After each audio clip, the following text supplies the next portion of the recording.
ม่ล่าสุดเลยนะครับ2022ครับมาจัดอะไรครับโมเรลครับโมเรลครับอีเลดคาร์บอนนะครับรีเวย์ครับได้รับรางวัลอย่างมากมายเลยนะครับโดยจะเป็นการรีเพลซสปีกเกอร์นะครับดูครับท่านผู้ชมครับลำโพงเดิมครับเป็นแค่กระดาษธรรมดานะครับแม่เหล็กจะนิดเดียวครับท่านผู้ชมครับแดมจากกาซิโร่นะครับ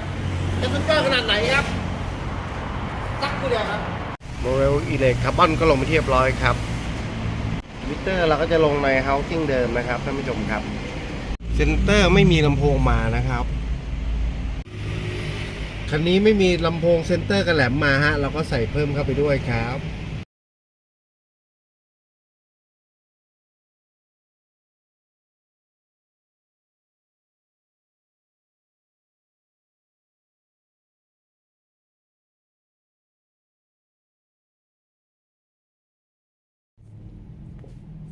Land Rover Defender คันนี้ก็เสร็จเป็นที่เรียบร้อยครับทุกอย่างลงในช่องเดิมนะฮะ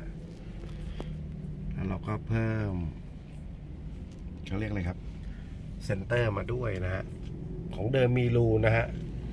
แต่ไม่ได้ใส่มานะน่าจะเป็นรุ่น15ลำโพงคันนี้เป็นรุ่น11ลำโพงนะครับเราก็ใส่เข้าไปด้วยนะครับโดยใช้ power amp เดิมฮะสามารถขับออกมาอย่างดีเยี่ยมเลยทีเดียวฮะนะครับเดี๋ยวเราไปลองฟังเสียงอันนี้มี Apple CarPlay แบบ Wireless มาเลยนะครับหน้าจอใหญ่ทีเดียวฮะเป็นรุ่นใหม่ล่าสุดแล้วนะครับเดี๋ยวไปลองฟังเสียงกันดูครับท่านผู้ชมครับ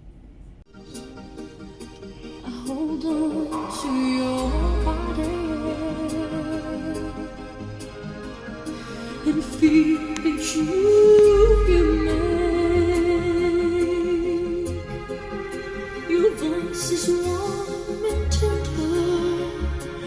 love that I could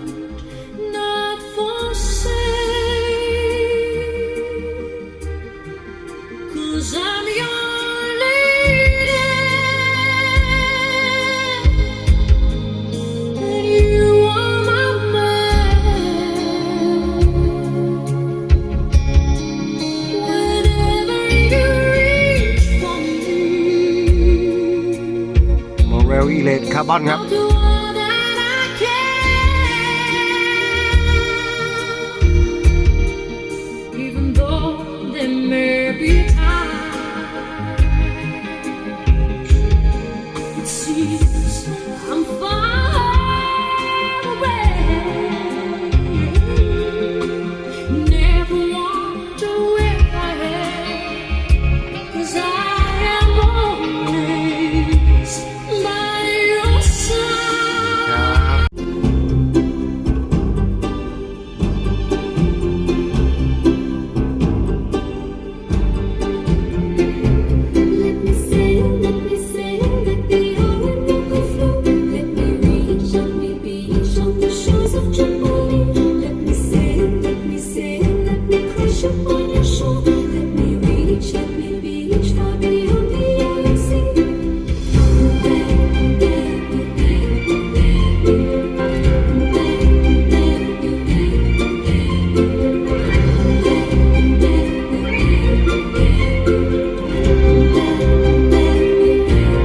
เร็วครับ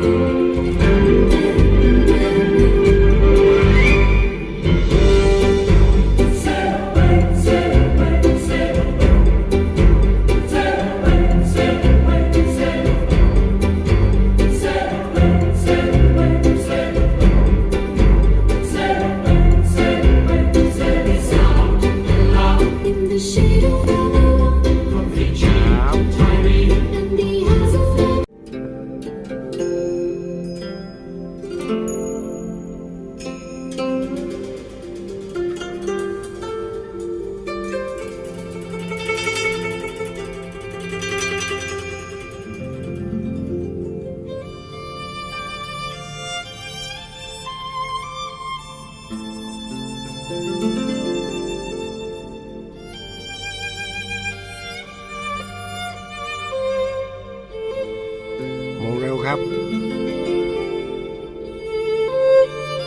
E-LED Carbon ครับ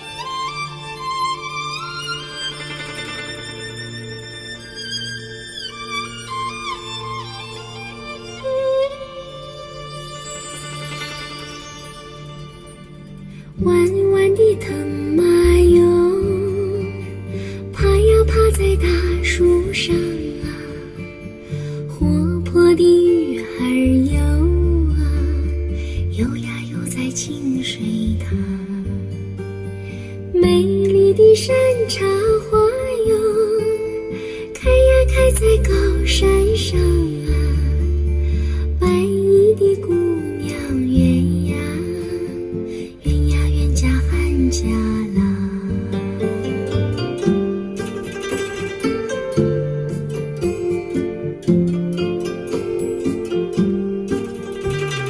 白白的脸蛋轻纱妆啊，苗条的身段俏模样啊，温柔。และลูกค้าท่านใดนะครับที่สนใจคุณภาพเสียงชั้นเลิศแบบนี้ฮะติดต่อเรามาได้ครับที่หมายเลขด้านล่างนี้นะครับวันนี้ผมโชนี่ดร.ซาขออนุญาตลาไปก่อนครับขอบคุณครับสวัสดีครับ